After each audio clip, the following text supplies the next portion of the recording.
자, 이제 에르스트님과 함께하는 헤일로 1, 2, 3, 4 이야기 따라가기 지금 두 번째 편입니다. 네. 오늘은 헤일로 2에 관한 이야기를 한번 나눠보도록 할 텐데요. 헤일로 2는요 굉장히 재밌게 했던 기억이 나요. 아무래도 일단 처음 도입부터가 정말 눈이 휘둥글. 사실 1편도 그랬지만 네. 2편은 정말 구 엑스박스의 한계까지 끌어. 정말 한계까지 끌어올렸죠. 정말. 지금 봐도 그래픽이 나쁘지 않다는 생각이 들 정도니까. 뭐 그 당시 게임임을 감안하면 충분히 그래도 봐줄 만한 그래픽이죠. 네네네. No enemy has ever withstood our might. Chief, we're running out of time. I need a weapon.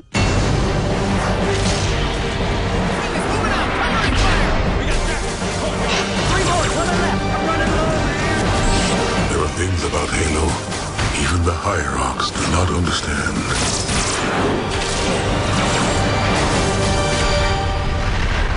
There are those who said this day would never come. What are they to say now? Rated M for mature. 헤일로 2 같은 경우는 사실 이제 기억이 나는 게 시스템적으로 보자면은 뭐 총을 2개 쓸 수 있게 바뀐 점, 맞아요. 네 그런 점이랑 그 다음에 가장 특이했던 스토리 진행 방식이 여태까지 없었던 여태까지 없었을 수밖에 없죠. 원 다음이니까. 그렇죠. 근데 이제 어쨌든 마스터 치프와 그 다음에 그 아비터의 이야기. 이 두 가지 축으로 이야기를 끌고 나간다는 게 굉장히 독특했어요. 네, 그러니까 1편까지만 해도 단순히 외계인은 적으로만 나오다가 그렇죠. 2편부터는 굉장히 처음부터 화면 전환이 재밌어요. 누구는 헤일로를 파괴한 것 덕분에 훈장받고,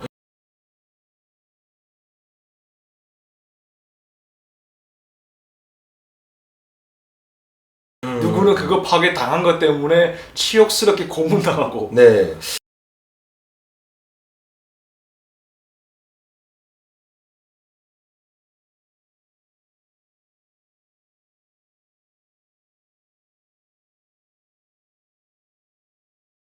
자, 그러면 여기서 기왕 얘기가 나왔으니까 제가 생각하는 헤일로 2의 스토리 정리.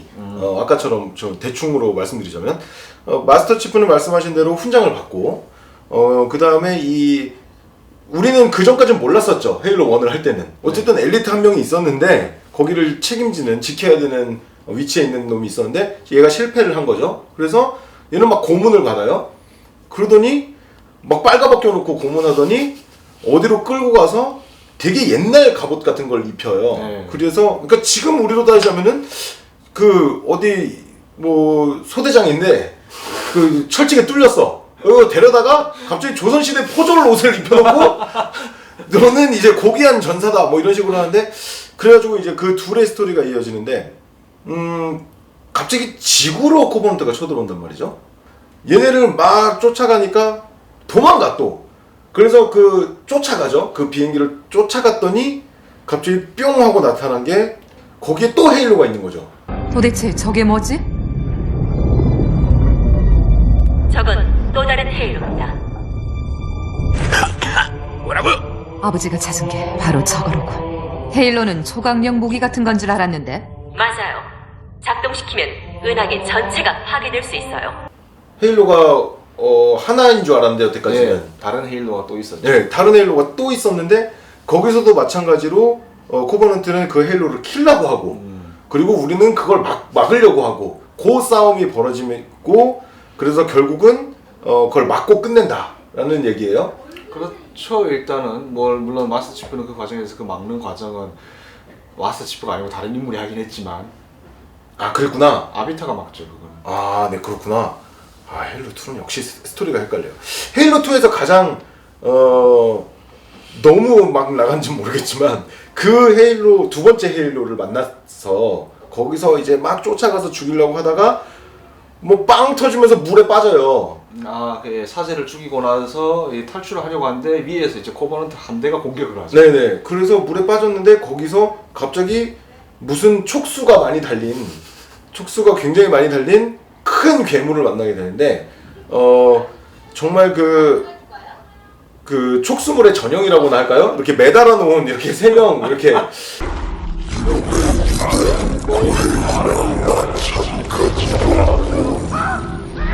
너의 사제들은 구원을 약속했다. 그러나 이 헬로에서는 그 구원을 찾을 수 없을 것이다. 근데 그 구도가 아비타도 매달려 있고 치프도 있고 거기에 사제도 있잖아요. 지프가 죽였던 사제가 매달려 있죠. 네네네네. 죽였다고 생각했던 사제가 아직 살아있는 채로 거기 매달려 있죠. 감염돼서 되살아난 거죠 뭐. 아 그런 건가요? 프로테 감염돼서 살아난 거잖아. 아 근데 아직 의식은 살짝 있는 상태. 그러니까 그레이브 마인드니까 어느 정도 조종을 할 수 있었겠죠. 약간은 자의식을 남겨둔 상태로 목숨만 살린. 자 이제 헤일로 2의 가장 스토리적 핵심이라고 할 수 있는 자 두 가지 축을 한번 질문을 드릴게요. 먼저 첫 번째로는 헤일로 1에서는 그 사제라는 존재가 전혀 등장하지 않았었어요. 예, 그렇죠. 그냥 그래도 그냥 단순히 외계인들로만 나왔으니까. 네네. 근데 이제 갑자기 헤일로 2 시작부터 무슨 이제 뭐 비탄의 사제, 진실의 사제 뭐 이러면서 사제들이 등장하기 시작하고 그 코버넌트라는 종족의 특성들이 조금씩 공개가 되기 시작합니다. 그렇죠. 뭐 아비터라는 문화도 그렇고 그다음에 브루트라는 존재들도 그렇고 그런데 이게 좀 헷갈려요 전반적으로. 그래서 얘네가 도대체 아비터, 브루트, 사제 얘네들이 어떤 관계로 형성된 건지 조금 한번 말씀을 해주시면 좋겠는데. 일단 코버넌트는 기본적으로 다종족 연합이에요. 먼저 사제와 엘리트 두 종족이 만나서 결합을 하고 그 이후에 선조 유물을 찾아서 은하계를 탐색하던 도중에 물론 선조 유물을 찾는다는 그 배경 하에는 사제들이 선조의 고문을 해석한 기록을 토대로 헤일로라는 선조의 어떤 유물이 있는데 이걸 가동하면 우리 모두 신이 된다. 그거를 따르고자 바로 이 두 종족 사제는 두뇌고 엘리트는 그 오른팔로서 이게 전사계급으로서 이게 군대를 담당하고 사제는 과학을 담당하고 뭐 이런 식으로 과학과 종교를 담당하는 식으로 양분을 해서 그래서 그렇게 처음 창설을 해서 이게 헤일로나 아니면 다른 어떻게든 뭐가 됐건 선조의 크고 작은 유물들을 찾으면서 하나 종족들 하나 둘씩 발견해서 이제 걔네들을 자기네 질서로 편입시키고 그렇게 해서 점점 덩치를 키워나간 그런 집단이죠. 그러니까 뭐 예를 들자면은 이슬람 같은 경우에 이제 뭐 마호메드로 시작해서 이제 작은 집단이었다가 그 교리의 안에서 이제 점령을 하기 시작하잖아요. 네, 꾸란이 아니면 칼. 네. 그러면서 사실은 가장 걔네들이 중요시 여기는 것 중에 하나가 이슬람교의 전파라는 거죠. 그 내가 땅을 넓히는 것은 곧 이 교리를 세상에 넓힌다. 네, 신의 뜻을 따르는 거니까. 그런 것처럼 코버넌트도 이제 그런 식으로 하면서 여기는 이제 타 민족이지만 거기서는 아예 타 종족들을 이렇게 데리고 온다고 보면 되겠네요. 그렇죠. 근데 그렇다고 해서 걔들이 전부 다 그 종교에 충실하고 그런 건 아니에요. 아 그렇죠. 그럴 수 있죠. 네. 작가는- 그냥 거기에 붙는 게 이득이 된다거나. 네, 그렇기 때문에 있는 애들이 사실 다수예요. 아 그러면은 가장 종교적으로 따르고 있는 애들은 아무래도 사제라고 볼 수 있죠. 사제와 상현이죠. 근데 사제는 어떻게 보면 그 종교를 이용해서 밑에 있는 하등 종족들을 다스리고 그 조종하는 그런 인상이 강해요. 아무래도 두뇌잖아요. 그 역사는 얼마 됐나요? 코버넌트의 역사는? 적어도 수천 년은 좋게 됐어요. 수천 년요? 인류가 피라미드 짓고 훨씬 그거 하기 전부터 이미 우주를 누렸어요. 아 왜냐? 걔들은 선조 기술을 빨리 접할 수 있었거든요. 그만큼 발전이 빨랐어. 근데 다만 사제도 그렇고 그 상헬리도 그렇고 둘 다 사실은 선조 기술을 접하기 이전에 이미 어느 정도 우주 진출을 했던 종족들이에요. 이미 딱 봐도 뭔가 우주선 이런 거 보면은 뭐 되게 뭐 잘 만드는 것 같아요. 뛰어난 엔지니어들인 것 같은 느낌이 들거든요. 물론 인류가 어떻게 그래서 다른 그 걔들에 비해서 그렇게까지 늦었는지는 뭐 제 나름의 추측이긴 합니다만 이거는 뭐 주된 이야기는 아니니까 일단 네네. 넘어가고요. 그거 궁금한데요? 추측이? 왜 늦었는지? 이렇게 하면은 정말 소설 다 짚고 넘어가야 돼요. 아 그래요? 그래서 네. 좀 길어져요. 너무 길어져요. 자 여러분들 이런 부분은 소설을 읽으세요. 자 소설을 읽으시면 되고요. 직접 번역하셨으니까 네, 많이 구입을 해주시면 좋겠고요. 그리고 두 번째는 그레이브 마인드였어요.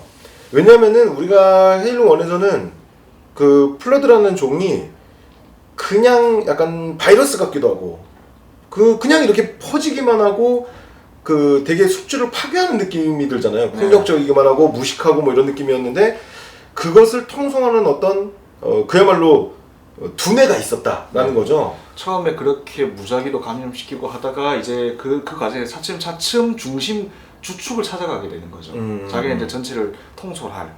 그러면서 만들어지는 게 바로 그레이브 마인드. 헤일로 1편에서 그 기에스 함장이 코버넌트 순양함 내부에 잡혀가지고 이상한 뇌처럼 부풀어 그렇죠, 있어요. 그렇죠. 그게 초기 그레이브 마인드 형태예요. 아. 그대로 놔뒀으면은 그레이브 마인드로 변해. 거기 기에스 함장만 있는 게 아니고 다른 시체도 더덕더덕 그렇죠, 있었잖아요. 그렇죠. 결국은 뭐 우리가 그 살아나는 것도 그렇잖아요. 단세포라고 하고 우리가 이제 다세포 동물이라고 하는데 결국은 많이 뭉치면 뭉칠수록 지성이 생길 수밖에 없는 구조거든요. 생명체라는 것 자체가. 그렇죠. 게다가 아무래도 전속을 하려면은 또 두뇌가 필요하죠. 그렇죠, 그렇죠. 근데 재밌는 게 그 그레이브 마인드는 어쨌든 플러드를 많이 퍼뜨려서 우주를 지배하는 게 목적일 텐데 치프를 도와줍니다. 왜냐면은 헤일로가 켜지면 자기네들 다 죽으니까. 그러니까 적의 적은 아군인 거죠. 그렇죠. 그래서 헤일로 2에서 잠깐 재밌었던 부분이 그 플러드들과 한 팀이 돼서 네, 아니 선조를 죽이려고 뛰어가는데 이제 뒤에서 플러드들이 그건 헤일로 3편이죠. 3편인가요? 3편에서 아크로 갔을 때 이야기죠. 너무 뛰어넘었네요. 죄송합니다. 역시 이래서 전문가가 필요한 게 아닌가 다만 싶어요. 2편에서는 그 아까 말씀하셨다시피 아비터도 촉수를 잡아놓고 치프도 촉수를 잡아놓고 그 이야기를 하죠. 그러니까 지금 너희 그 아비터한테 너네 지금 잘못 착각해서 잘못 실수하는 거다. 그래서 원래 그래 뭐 의미심장한 대사를 하게 해요. 운명은 우리를 적으로 만들었지만 이 헤일로가 우리를 형제로 만들어줄 것이다 하면서 아비터는 그 대사가 공호 시설에 있던 그 관제실 말 그대로 헤일로를 가동시킬 수 있는 그 시설 부근에 떨어뜨려주고 그렇죠. 그 헤일로 자체의 그 그 위치 이동 그 체계를 이용. 헤일로 1편에서 왜 코타나가 치프를 그렇게 이동시키잖아요. 맞아. 여기 뭐 텔레포트를 할 수 있을 것 같은데요. 네, 뭐 한 번만 쓸 수 있어요? 뭐 이런 식으로 해가지고 뭐 딱 옮겨주는 장면이 그런 있었죠. 것처럼 치프는 다시 그 헤일로 궤도 근방에 있던 이제는 현조 기술이 얼마나 대단한지 여기서 알 수 있어요. 헤일로뿐만 아니라 헤일로 근방에 있는 다른 데로 보내버렸잖아요. 치프는 정확하게는. 그러니까 공호시설 헤일로 근처에 있던 코버넌트의 그 거대한 이동형 도시 숭고한 자해 그것도 사제들이 연설하고 있는 바로 앞에 보내 아주 초를 쳐버리죠. 약간 말미잘처럼 생긴.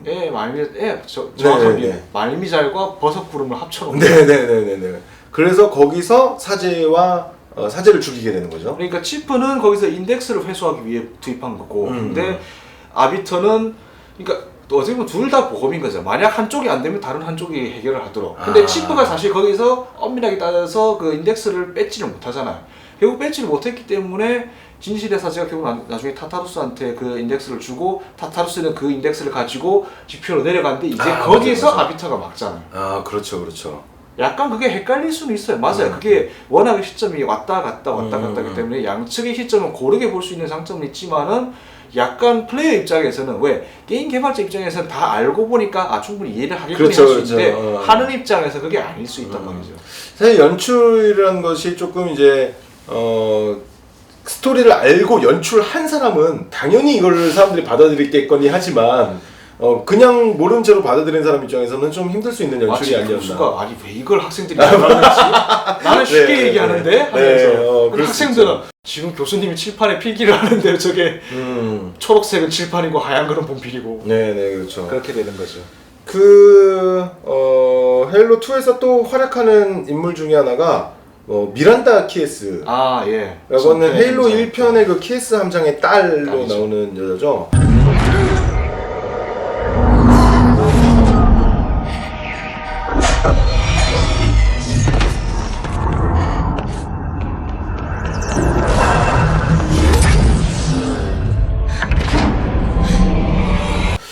그 여성도 굉장히 강한 여성으로 등장하는 것 같아요. 어머니를 닮아서 그럴 거예요. 그 점은 또 아버지를 닮긴 했지만 어머니도 한 가닥하거든요. 그래요? 어머니가 누군지 아세요? 모릅니다. 헬시 박사예요.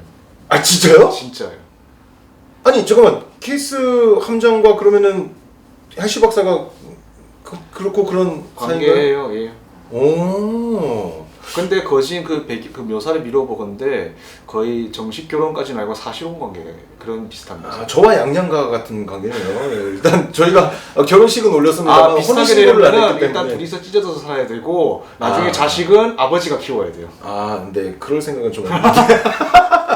네, 양양이 없다고 막말하고 있는 상황인데요. 그렇군요. 그건 전혀 몰랐어요. 그러니까 애를 낳았는데 나중에 그 애가 아버지한테 가고 나중에 그냥 어머니하고 약간 좀 불화가 있어서 아버지 성을 따라서 그래 미안하다 키했은 거죠. 그렇군요. 그리고 헤일로 1 때 얘기를 좀 빼먹은 사람이 한 명 있는데 이 사람도 사실 1에서는 별 활약이 없었는데 그 존슨 상사. 존슨. 정확하게 말해둘 게 있는데 1편까지는 계급이 하사였어요. 그리고 2편부터 원사로 특진합니다. 그럼 상사인 적은 없었던 거예요? 그러니까 사실 서전트라는 계급이 그렇잖아요. 뒤에 뭐가 붙는데 앞에나 뒤에. 근데 네네네. 게임에서는 주구장창 서전트라고 하니까 사실 그 정확한 계급을 모르는 이상 번역할 때 그냥 대충 중사겠지 해서 때려박을 수밖에 없어요. 그래서 1편에서 그냥 중사로 나오다가 2편부터는 상사. 그래도 훈장 지급받았으니까 뭔가 계급이 올랐겠지. 올랐겠지 해서 상사로 옮겼지 싶어요, 제 예상에는. 그래 사실 그 사람 짬 치프보다 더 오래됐어요.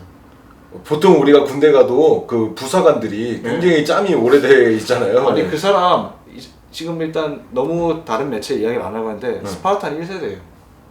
아, 스파르탄이었어요? 스파르탄 2라는 명칭이 어디서 나왔냐면은 사실 처음에 스파르탄 그 프로젝트의 시초가 오리온 프로젝트라는 거였어요. 근데 그 오리온 프로젝트 2를 하려고 하니까 실패한 계획 이름을 따오기가 꺼림칙한 거야. 게다가 왠지 안 좋잖아요, 감이. 그렇죠. 그래서 스파르탄 프로젝트라는 이름으로 개명을 하고 기존에 있었던 걸 스파르탄 1, 기존에 이제 다시 시작하는 치프의 세대를 양성하는 게 스파르탄 2. 그렇게 개명을 한 거죠. 그러면 앞에 뭔가 실패한 프로젝트가 하나 있었고 그렇게 함으로써 좀 더 약간 그 명칭에 대한 불안감을 쇄신할 수 있으리란 헬시 박사의 그 어느 정도 계산이 있었어요, 거기. 그 스파르탄의 그러면 원조였을 만큼 존슨 상사도 전투력이나 뭐 이런 어떤 판단력 이런 것들이 훌륭한 군인이라고 봐야 되겠네요. 물론 게임에서 나오는 건 전형적인 토큰 블랙 흑인 부사관이죠. 네. 그러니까 맨날 그 뭐 항상 그렇잖아요. 내가 여자 마음을 좀 잘 알지. 맨날 이런 식의 어떤 그 대목하니까 생각나는데 약간 이건 조금 지나가는 이야기로 들어주세요. 거기서 그 대사가 참 재밌어요. 원래 그 코타나 그러잖아요. 탱크를 보니 안심이 되네요 하는 그런 대사 하잖아요. 근데 사실 그 원문이 thanks for the tank. He never give me anything 뭐 그런 말을 하는데 마치 거기서는 그냥 저걸 보니 안심이 되네요 하고 둘러 말했지만은 마치 그 대사가 영문판으로 들으면은 he 하면서 치프를 가리키는 거거든요. Never gets me anything. 나한테 아무것도 주는 게 없거든요. 저 새끼는 나한테 해준 게 없는데 그러니까 그 말이 마치 부부관계에 불만 있는 아내가 남편 비꼬는 말처럼 들려요. 약간 그런 게 있네요. 그 묘한 재미가 있는 대사인데 오히려 나한테 아무것도 해주는 게 없어요. 약간 그런 거 있잖아요. 저 같은 경우는 이제 제 친구가 집에 놀러 와서 뭐 저 와이프는 양양한테 좀 잘해주거나 하면은 양양이 그 웃자고 바다 오빠는 나한테 이런 거 안 해주는데 약간 이런 거 있잖아요. 그런 약간 소소한 약간은 좀 성적인 뉘앙스가 있는 그런 대사였죠. 그러니까 그러고 나서 이제 존슨이 하는 말도 의미심장한 거죠. 그렇죠. 내가 여자들 마음을 꿰뚫고 있다는 거. 그게 어떻게 보면은 내가 여자를 좀 잘 다룬다 뭐 이런 느낌도 있을 수 있고요. 그러니까 나 좀 놀아봤어. 왕년에. 근데 그 존슨 상사 캐릭터가 참 좋은 게 원사요. 네. 아니 게임에서 계속 상사라고 나오니까. 그래도 아니요. 게임 더빙은 잘못된 거니까 그걸 어느 정도 수정. 오케이 좋습니다. BD 씨는 그 마스터치프도 원사라고 하는데 존슨도 원사잖아요. 그렇네요. 그러면은 그 존슨 원사 같은 경우는 항상 이렇게 시간을 몰고 있다거나 그 다음에 이제 그런 대사들 아까 말씀드렸던 그런 대사들 그리고 꼭 필요할 때 이렇게 뿅 하고 나타나는 약간 그 조력자의 느낌 확실한 그 조력자의 느낌이 있는데 2에서 죽나요? 3편에서 죽죠 결국에. 이거는 빼야겠다. 네 편집. 네. 자 존슨 상사가 어쨌든 2에서 맹활약을 합니다. 미란다 케이스 함장과 둘이서. 그리고 그 둘의 러브라인도 약간 있는 느낌인데 그런 느낌 없었나요? 사실 존슨은 모르겠어요. 워낙에 그냥 웃고 떠들고 그런 모습으로 나와서 그야말로 아무한테나 잘해주고 호탕한 남자니까. 그러니까 그냥 정말 호감형인 거죠. 그냥 제가 상남자인 거죠. 그야말로 호걸 느낌이 있어요. 네. 아니 거기 그렇잖아요. 2편에서 그 갑자기 점프를 했는데 미란다 함장은 갑작스럽게 점프해서 미안하다 괜찮나 하고 묻는데 자기는 아주 태연자약하게 강아지 안에서 시가를 빨아물고 네 있어요. 맞아요. 저는 헤일로 2에서 재밌었던 게 이제 초반부에 마스터 치프가 큰 폭탄 돌려줘야지 하면서 이제 우주로 스페이스 점프를 하잖아요. 이렇게 점프해가지고 그 발로 풍 쳐고 뿅 뛰어오르면 그 순양함이 막 뿌앙 다 터져버리는 그 장면이 되게 인상적이었는데 특히 이제 코타나가 실패하면 어쩌죠? 그러니까 절대 안 해. 딱 이러잖아요. 근데 그런 그 치프는 말수가 적지만 한마디씩 딱 할 때 뭔가 천철살인인 거죠. 네, 이렇게 확실한 뭔가 실제 스파르타인들이 그랬던 것처럼 말은 평소에 적은데 말을 할 때는 정말 필요한 말만 하는 거죠. 필요한 말만 한다. 그거에 비해서 존슨 상사는 참 말이 많죠. 뭐 존슨은 그런데 그게 존슨의 매력이잖아요. 그렇죠. 이것저것 재미있는 말 많이 하고 난이도 바뀔 때마다 대사 달라지고 하는 그런 묘미가 있잖아요. 난이도 바뀔 때 대사가 달라집니까? 헤일로 1편, 2편에 다 그런 대사가 있어요. 3편까지도 그 전통은 이어져요. 오. 헤일로 1편에서는 맨 처음 그 해병대 소집시킬 때 하는 대사, 2편에서는 탱크 갖다 주면서 하는 대사, 3편에서는 맨 처음에 치프 깨우면서 이게 총 주잖아요. 네네네. 총 줄 때 하는 대사가 쉬운, 보통, 영웅, 전설마다 다 달라요. 우와. 다 해봐야겠다. 다 들어보세요. 전혀 몰랐습니다. 난이도가 전혀 몰랐어요. 올라갈수록 특히 1편에서는 정말 나중에 정말 진짜 독에 악에 바친 대사를 하죠. 저놈들을 자기가 흘린 피구덩이에 쳐 빠뜨려 죽여야 된다 뭐 이러면서. 근데 그 문제는 전설에서 다 어렵기 때문에 NPC들은 다 그냥 게임 시작하자마자 다 쓸려나가죠. 안타깝게도 네. 말은 그렇게 하는데 그런 부분은 또 몰랐네요. 확실히 뭔가 이게 숨겨져 파면 팔수록 좀 재밌는 부분이 있는 게임 그런 같아요. 좀 재미 요소가 있죠. 얘도. 제 그 헤일로 2에서 가장 그 인상적이었던 건 역시 엔딩이 아닐까 싶어요. 헤일로 2에서 이제 그 헤일로의 문제를 해결하고 지구로 이제 향하잖아요. 그 선조의 비행기가. 치프는 그러니까 그 사제가 탄 선조의 전함을 타고 네. 몰래 잠입을 해서 지구로 향하는 거죠. 그렇죠. 거기 몰래 잠입을 해서 딱 하면서 교신에서 이제 이 전쟁을 끝내려 합니다라고 말을 합니다. 치프는 그 마지막 사제만 죽이면 그 누구였죠? 진실의 사제. 네, 진실의 사제만 죽이면은 이 전쟁이 끝날 것이다라는 어떤 확고한 믿음을 가지고 있는 듯한 뉘앙스예요. 그러니까 그 사제가 거의 그 열쇠를 쥐고 있으니까요. 그리고 이 전쟁을 끝내려 합니다 하고 확 끝나버렸어요. 게임도 끝나버렸어요. 그래가지고 많은 헤일로 2를 플레이한 사람들이 사실은 그러니까 이 이후에 뭔가 장대한 전투가 있을 줄 알았는데 뭐야? 그렇지 그가 약간 뜬금없기도 한데 또 한편으로는 왜 그런 그 엔딩이 주는 기대감이라는 게 엄청난 거죠. 다만 사실 그때까지의 분량이 정말 길어서 저는 지친다 이제 끝났구나. 저는 그런 인상을 받았는데 네. 사실 아까 말씀하신 것 같은 그런 느낌 받은 분들도 꽤 적잖았던 모양이에요. 그러니까 우리가 다시 이제 정리를 하자면 헤일로 1은 사실 그 자체로 완결된 스토리였으나 헤일로 1이 인기를 끌면서 3부작으로 기획이 됐고 그래서 정확하게는 사실 그 번지 그 제작 과정 얘기를 들어보면은 2편에서 끝낼 예정이었는데 이야기가 좀 늘어진 모양이에요. 그래서 약간 헤일로 3편은 초반부 이야기가 조금 분량 채우기 위해서 느린 느낌이 나거든요. 그래서 그러니까 원래는 거대한 2편을 한 3분의 1을 쪼개고 그래서 2편으로 만들고 그러니까 초기에 여러 가지 그 시나리오 쓰고 하면서 썼다가 폐기하는 게 좀 많았나 봐요. 그 얘기하는 설명을 들어보기 특히 시점 왔다 갔다 하는 진행을 처음 시도하면서 아무래도 그런 시행착오가 있었을 거예요. 그렇죠. 그러다 보니까 3부작으로 기획된 게 아니라 2부작이었는데 늘어났다. 그리고 이제 헤일로 3편이 나오게 됩니다. 헤일로 2까지는 엑스박스용으로, 헤일로 3편부터는 엑스박스 360으로 나오게 되죠. 네. 제가 그것 때문에 900박을 팔고 360을 샀죠. 역시 사실 처음에는 PC판으로 하다가 헤일로2는 그때까지만 해도 PC판이 없었죠. 네. 그래서 900박을 샀어요. 그걸 하려고. 비스타 전용으로 2가 나왔었나요? 비스타, 그때까지만 해서 비스타가 나오기 몇 년 전이었어요. 네. 근데 비스타 전용으로 2가 나왔는데 그거는 헤일로 역사상 가장 망한 헤일로로. 그러니까 애초에 그냥 말 그대로 비스타라는 좀 망한 운영체제를 팔기 위한 마스터 치프에 마이크로소프트에 끼워 팔기였죠. 마스터 치프를 끼워 판다도 사실 맞는 말이네요. 마이크로소프트 쪽의 좀 실책이었죠 사실 그게. 그래도 뭐 이미 이제 합본 다 나오고 했으니까. 네. 자, 헤일로 2 이제 정리해보고 이제 헤일로 3로 넘어가야 될 것 같은데, 헤일로 2는 저는 지금도 기억나는 게 헤일로 2의 음악. 헤일로 1의 음악이 좀 더 오페라 같은 느낌이었다면은 그 일렉 기타로 그 앞부분을 이렇게 헤일로 1편까지만 해도 그 왜 미디 음원으로 편집한 그런 거라서 약간 좀 음질이 조금 저열한 감이 있었는데 2편부터 이제 제대로 좀 오케스트라 불러서 녹음도 하고 하면서 달라졌죠. 물론 메인 테마는 일렉 기타로 하는 게 있긴 하죠. 네, 그 와와와와와와 막 이러는데 그때 저는 완전히 야 이거 죽인다 막 이랬었던 기억이 나요. 1편까지만 해도 물론 2편에서도 계속 이렇게 성가대 비슷하게 쓰긴 해요. 다만 1편에서는 남자 목소리만 들리다가 이제는 2편부터는 여자 고음이 좀 같이 함께 들리는. 재밌는 거는 거기 작곡가가 같이 이거 했어요. 진짜요? 작곡가 마틴 오도넬이 직접 참여하기도 했어요. 그런 거 녹음할 때. 그렇구나. 제가 이건 지나가다 들은 얘긴데 마틴 오도넬이 막 그랬대. 되게 급했다고 하더라고요 그때. 1편 제작 중에 처음 1편 제작할 때 정말 순식간에 그걸 만들어냈어요. 그거 연락 받고 가면서 차 안에서 맞아요. 그 얘기를 들었어요. 차 안에서 이거 신비로운 느낌? 그러면은 그레고리안 성가대 이거는 아니죠. 이거다. 그래서 그렇게 가서 정말 급하게 만들어냈는데 사실 그 곡에 굉장히 신비로운 느낌이 그렇죠. 지금도 헤일로 하면은 딱 그 곡이 떠오르죠. 저도 그 게임 처음에 시작 화면 딱 켰을 때 그 배경음악에 홀리는 느낌이었어요. 네, 맞습니다. 자, 그래서 헤일로 2가 언제 발매됐죠?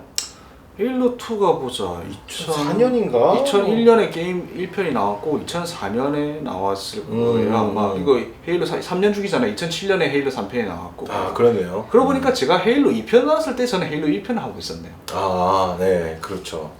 사실은 뭐 그 헤일로라는 시리즈를 뒤늦게 접하신 분들이 많을 거라고 생각해요. 왜냐면은 헤일로 1이 나왔을 때 엑스박스가 그렇게 많이 팔리지 않았잖아요. 사실 국내에서는 콘솔이라고 하면 다 네. 플레이스테이션만 생각했고 저도 첫 콘솔이 플레이스테이션이었기 때문에 사실 엑박 360이 나오고서야 이제 조금 엑스박스가 많이 퍼진 거죠. 그 그러면서 구전 이제 뭐 엑스박스. 헤일로에 관한 것들이 좀 이제 슬슬 유명하다. 그렇죠. 저도 헤일로 접하기 전까지 헤일로는 제목은 알고 있었어요. 근데 그냥 아 유명하다더라. 근데 콘솔 게임이네. 아 뭐 해볼 수 없겠구나. 뭐 그 정도로만 알고 있었던 거라.